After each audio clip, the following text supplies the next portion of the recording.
আচ্ছা খাওয়া যাবে তো? হ্যাঁ হ্যাঁ আমি খাওয়াই, আপনাকে এখন খাওয়াই দিচ্ছি। আরে দেখান তো একটু খাই দেখি। এটা শুধু দেয় খাওয়াই। আচ্ছা ঠিক আছে, শুধু দেয় খাওয়াই, সমস্যা নেই। আসবেন আপনারা এখানে আসবেন। দেখুন এই যে বাজারের পাশে একেবারে দেখুন, এখানে চেঞ্জ স্টেশনের পাশে এই আমগুলো বিক্রি করা হচ্ছে। এ দাদা আমাকে মানে আমগুলো খাওয়াচ্ছে কেটে, দেখুন কাঁচা আম একেবারে। কাঁচা আম খাওয়াই দিচ্ছি। দেখুন এগুলো সব আম।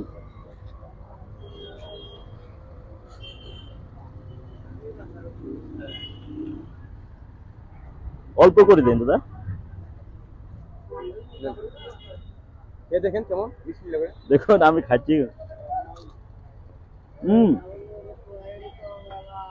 অনেক মিষ্টি, কাঁচাতেও অনেক মিষ্টি আছে দেখুন।